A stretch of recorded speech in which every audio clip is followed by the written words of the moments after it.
लिखो।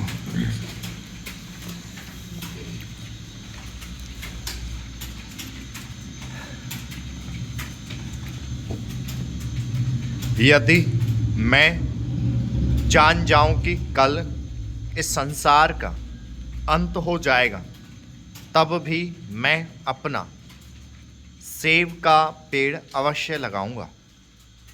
King Martin Luther की कही यह बात न सिर्फ वृक्षों की उपयोगिता का बखान करती है, बल्कि पेड़ पौधों से उनके हार्दिक प्रेम को भी प्रदर्शित करती है। निस्संदेह पेड़ पौधों के महत्व को कभी भी कमतर नहीं आंका जा सकता, क्योंकि ये हमारे जीवन के लिए अत्यंत आवश्यक हैं। इनके महत्व को देखते हुए ही हमारे देश में पेड़ पौधों की पूजा की जाती है। पर्यावरणविद एवं वैज्ञानिक आजकल वृक्षारोपण पर अत्यधिक बल दे रहे हैं। उनका कहना है कि पर्यावरण संतुलन एवं मानव की वास्तविक प्रगति के लिए वृक्षारोपण आवश्यक है। वृक्षारोपण क्यों आवश्यक है, इसका उत्तर हमें तब ही मिलेगा जब हम वृक्षों से होने वाले लाभों से अवगत होंगे। इसलिए सबसे पहले हम वृक्षों से होने वाले लाभों की चर्चा करते हैं। वृक्षारोपण की आवश्यकता एवं महत्व। वृक्ष हमारे लिए कई प्रकार से लाभदायक होते हैं। जीवों द्वारा छोड़ी गई कार्बन डाइऑक्साइड को ये जीवनदायिनी ऑक्सीजन में बदल देते हैं। इनकी पत्तियों, छालों एवं जड़ों से हम विभिन्न प्रकार की औषधियाँ बनाते हैं। इनमें से हमें रसदार एवं स्वादिष्ट फल प्राप्त होते हैं। वृक्ष हमें छाया प्रदान करते हैं। इनकी छाया में पशु पक्षी ही नहीं, मानव भी चैन की सांस लेते हैं। जहाँ वृक्ष पर्याप्त मात्रा में होते हैं, वहाँ वर्षा की मात्रा भी सही होती है। वृक्षों की कमी सूखे का कारण बनती है। वृक्षों से पर्यावरण की खूबसूरती में निखार आता है। वृक्षों से प्राप्त लकड़ियाँ भवन निर्माण एवं फर्नीचर बनाने के काम आती हैं।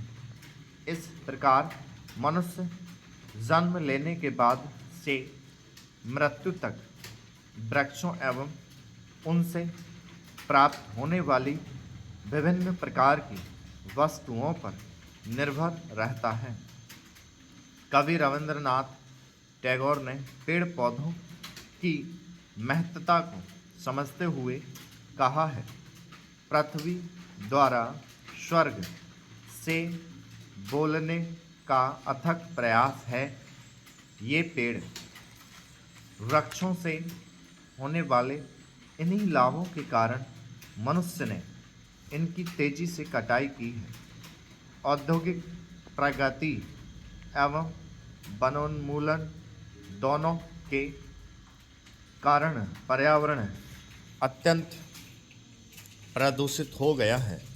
वृक्ष पर्यावरण को प्रदूषण मुक्त रखने में सहायक होते हैं।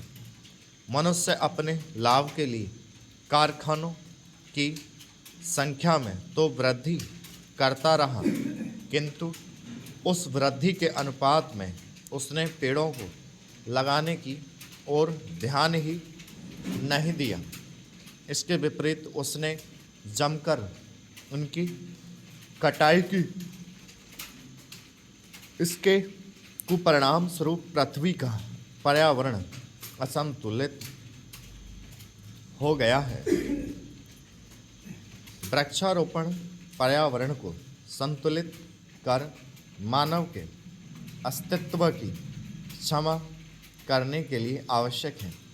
एक मेज, एक कुर्सी, एक कटोरा फल और एक बायलन भला खुश रहने के लिए और क्या चाहिए। विश्व के महान वैज्ञानिक अल्बर्ट आइंस्टाइन ने अपने इस विचार को जिन महत्वपूर्ण चीज़ों से जोड़ा है उनमें से प्रत्येक चीज़ का पेड़ पौधों से संबंध होना इनकी उपयोगिता को दर्शाता है। अतः हमें अपने और पर्यावरण के हितैषी पेड़ पौधों के साथ मित्रवत व्यवहार करना चाहिए। वनोन्मूलन के कारण पिछले कुछ वर्षों में जलवायु परिवर्तन की समस्या उत्पन्न हो गई है। इसके लिए वृक्षारोपण एवं संरक्षण के प्रयास महत्वपूर्ण हैं। वृक्षारोपण व संरक्षण के प्रयास, वृक्षारोपण या वन संरक्षण किसी भी जीव के लिए महत्वपूर्ण होता है।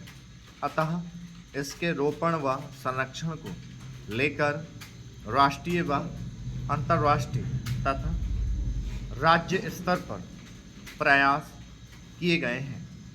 भारत में वन नीति के अंतर्गत 33% आच्छादन का लक्ष्य निर्धारित है, किंतु वन रिपोर्ट 2019 के अंतर्गत वनों और वृक्षारोपण का हिस्सा 24.56% है।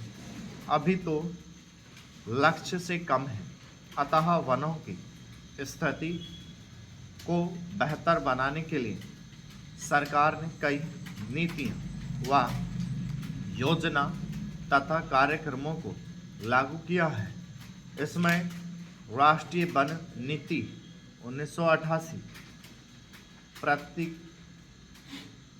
प्रतिकारात्मक वनोरोपण निधि अधिनियम 2016 आदि प्रमुख हैं। इस अधिनियम के अंतर्गत केंद्र व राज्य स्तर पर प्राधिकरण का भी प्रावधान किया गया है, जिसे समय समय पर केंद्र सरकार द्वारा निर्देश जारी किया जा सकता है। साथ ही इस निधि के अंतर्गत जो पैसा खर्च किया जाता है उसका प्रत्येक वर्ष भारत के नियंत्रक एवं महालेखा परीक्षक द्वारा अंकेक्षण किया जाता है। इसी प्रकार green India mission, national green highway, राष्ट्रीय वनीकरण कार्यक्रम, एकीकृत जल संरक्षण संभरण प्रबंधन कार्यक्रम, राष्ट्रीय चांस मिशन, वृक्षारोपण अभियान तथा गांवों के स्तर पर किए जाने वाले ज्वाइंट फॉरेस्ट मैनेजमेंट के प्रयास प्रमुख हैं। वृक्षारोपण व संरक्षण के राष्ट्रीय प्रयास के अतिरिक्त अंतर्राष्ट्रीय प्रयासों में United national forum on forest, world resource institute के प्रयास, वन कार्यक्रम, भागीदारी सुविधा और फॉरेस्ट इन्वेस्टमेंट प्रोग्राम आदि प्रमुख हैं। इसमें जहां विकासशील देशों द्वारा वन संसाधनों के बेहतर प्रबंधन एवं बचाव एक सीमित है, वहीं वन निम्नीकरण वनों के संरक्षण व प्रबंधन में सहायता करता है। वृक्षारोपण व संरक्षण के लिए राज्यों ने अपने स्तर पर महत्वपूर्ण भूमिका का निर्वाह किया है। उदाहरण स्वरूप वर्ष 2019 में उत्तर प्रदेश में पौध वितरण कार्यक्रम के अंतर्गत 22 करोड़ से अधिक वृक्ष लगाए गए। इतना ही नहीं, उत्तर प्रदेश के मुख्यमंत्री ने कहा है कि वन है तो जल है और जल है तो कल है। इसी प्रकार बिहार में वर्ष 2019 से प्रारंभ जल जीवन हरियाली कार्यक्रम प्रमुख है। इसके अतिरिक्त अन्य राज्य भी इसको बढ़ावा दे रहे हैं।